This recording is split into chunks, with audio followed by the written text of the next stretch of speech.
Greetings and a beautiful summer morning in New England. So today I just want to talk about the other aspect of the fire element. Remember, the fire element is related to the summer. It's related to the organ, the heart, and the small intestine. How can it be related to the small intestine? Small intestine, on a physical level, decides what's nutrient and non-nutrient, and it breaks everything down. That which is a non-nutrient, for the most part, it passes on to the large intestine. That which is a nutrient breaks it down, and then from a vein, it goes up into the a blood vessel, artery, goes up into the liver to get utilized. So it's the first, in one sense, decider or distinguisher between nutrient and non-nutrient. On another level, so how is that related to the heart?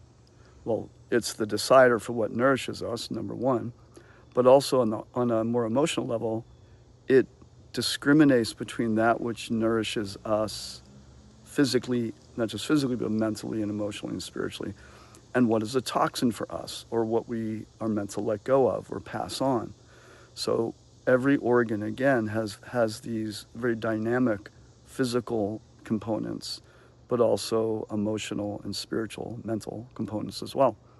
So that's small intestine, very important. And then we have the pericardium, which is the pericardium and the three heater. They have meridians in the body, but they don't have actual organs.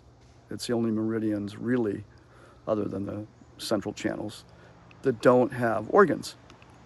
But they have very powerful powers.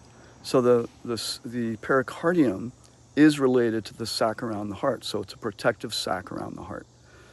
What does it have to do? It has to do with physical circulation of the blood. So important. But it also has to do with the circulation of the warmth in the blood. And what is the blood doing? Obviously, it's carrying nutrients. It's carrying oxygen through iron and other nutrients in the red blood cells, carrying those nutrients and oxygen to all the cells of the body.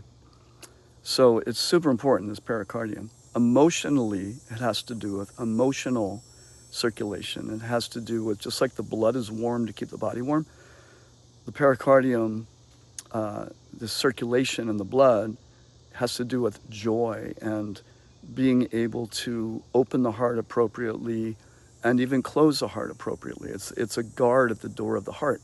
And we need that. It's not that we're meant to always have a blasted open heart in all situations, but we also want to be able to be fluid and flexible so that the heart can open when appropriate. So it's pericardium. And then we have the three heater. Three heater is very interesting. It's kind of analogous to the adrenals in the sense that it's the adapter. So, if we're walking and then we start running, the blood has to, all of a sudden we need to open the blood vessels so that more blood flow can happen. So the three heater has to do with our adaptability to whatever situation we're in.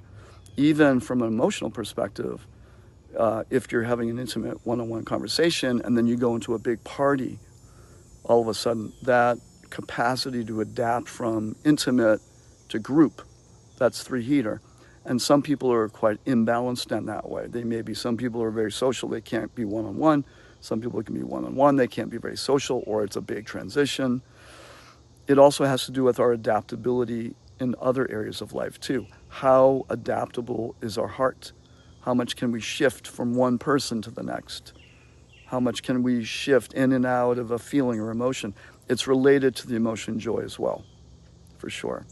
So the pericardium and three heater go together, and they support the heart to be the healthiest it can be physically, mentally, emotionally, and spiritually.